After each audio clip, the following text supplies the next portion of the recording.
All right, scholars, I hope you're ready for part 2 of our lesson.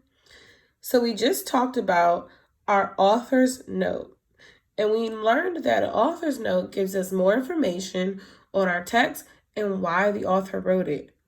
So we just learned about how our author, Melissa Stewart, researched her topic in order to write the book, Feathers Not Just for Flying.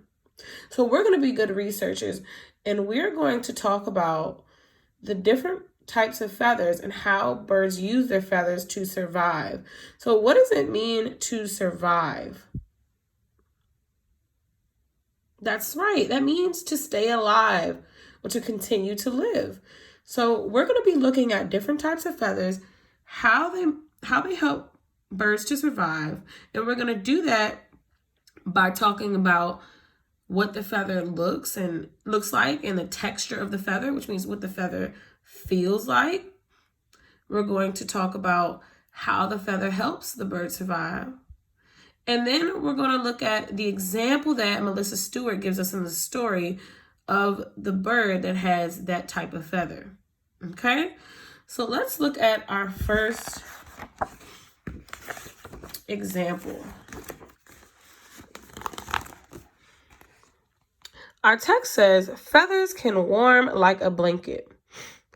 It says, on cold, damp days, a blue jay stays warm by fluffing up its feathers and trapping a layer of warm air next to its skin. So let's come over to our chart. What did the author describe the feather as being? Oops, sorry, don't know how that got in there. What did the author describe the feather as being? That's right. She said that a blue jay stays warm by fluffing up its feathers. So we can assume that the feathers are fluffy. And what else? Very good. Warm. So how do these fluffy, warm feathers help the bird to survive? That's right. It keeps the bird warm. It traps a layer of warm air next to its skin. So we're just going to put keeps it warm. And what was the example bird that she used? Let's come back to our text. Look at our text evidence. Very good. A blue jay. So I'm just going to type blue jay right here. And I'm going to make sure that my B in blue and my J in J are capital because it's the name of a bird, okay? So now we're going to go back to our book to look at our next feather. So this one says, or cushion like a pillow. And it says, a female wood duck lines her nest with feathers she plucked from her own body. These feathers cushion the duck's eggs and keep them warm. So how does Melissa describe the feathers? What does it mean to be like a cushion? Very good. That means it's soft. And we could also say fluffy because fluffy means soft. So we could use fluffy again. Okay, so, and if it's soft or fluffy, does that mean that it's comfortable or uncomfortable? That's right, comfortable. So let's go with, we're going to use the words soft, fluffy, and comfortable. Okay? Now, how do these soft, fluffy, comfortable feathers help the bird to survive?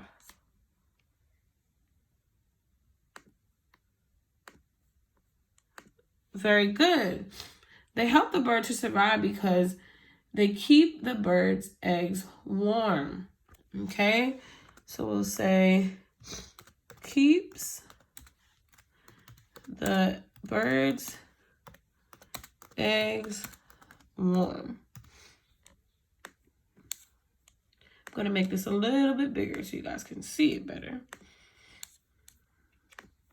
And which example did Melissa, our author, use? What example bird did she use? Very good. She used a wood duck. Okay? So right here, I'm going to type in this section, wood duck.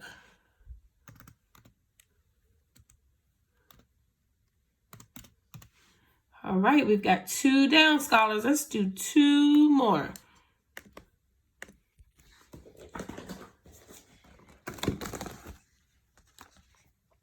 Feathers can shade out sun like an umbrella. As a hungry, tri-colored heron wades through the waters in search of food, it raises its wings high over its head.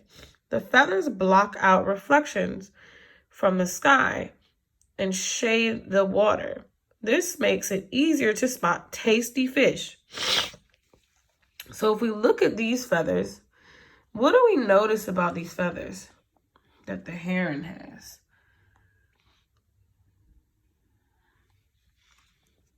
That's right, these feathers are a lot bigger than any of the other feathers that we looked at so far.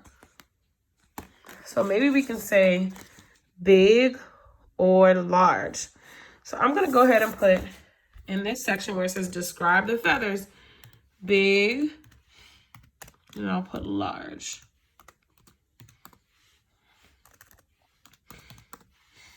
Okay? And how do these feathers help the bird survive? Very good. It helps the bird by shading the water so that it can do what? Yep, that's right. It helps it get its food. It helps it fish. Okay? So we'll just put helps the bird shade the water to catch its fish, and then I'll put / food. Very good, scholars. So let's come over to the example. Before I go back to the text, do you remember what example bird that Melissa showed us in the story? What bird did she use? All right, let's verify. Let's go back in our text evidence to see if that's correct. That's right. She used a tri-colored heron. Okay, so I'm going to type in my section for example, tri-colored heron. It's a very interesting bird. Now we're going to do one more, scholars. Thank you for staying with me. You're doing a great job.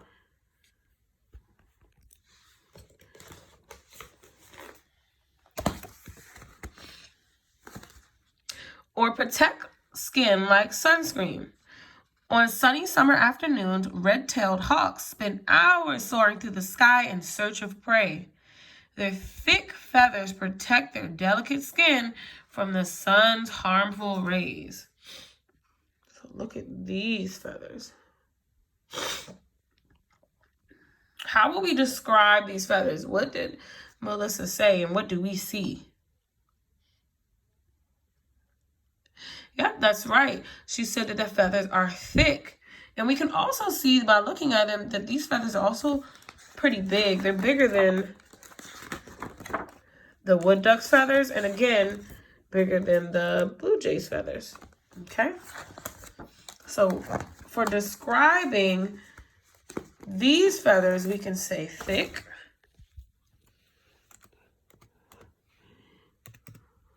So in my section for describe, I'm going to type thick. And what do these feathers help the bird to do? How does it help the bird survive? Exactly. It protects the bird from the sun's harmful rays. Protects the bird's skin from the sun's harmful rays.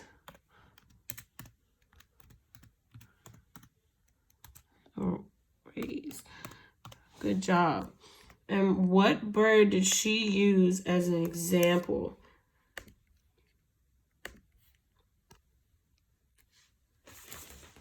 That's right. She used a red-tailed hawk. We can see that when we go back into our text here.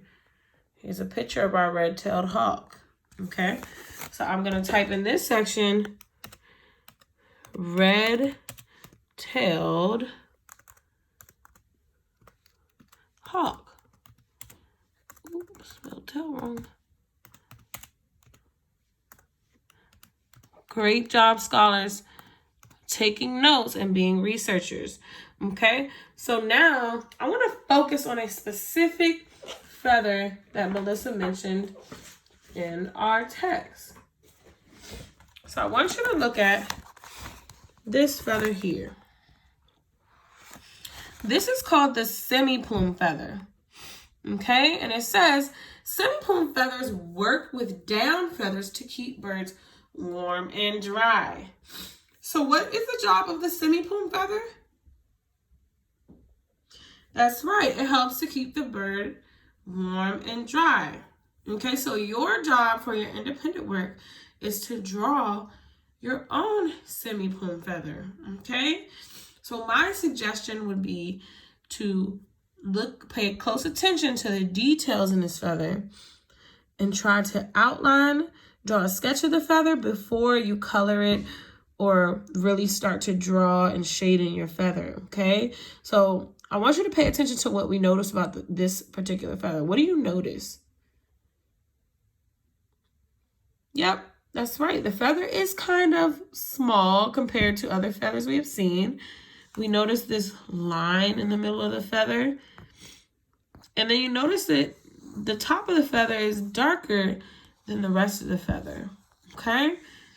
And what is the job again of the semi-plume feather? Exactly, it works with the down feathers to make sure the birds stay dry and they stay warm, okay? So this is Miss Williams' drawing of a semi-plume feather. I want you guys to do your best to draw your own semi-plume feather, and I can't wait to see you guys' drawing. See you in the next video.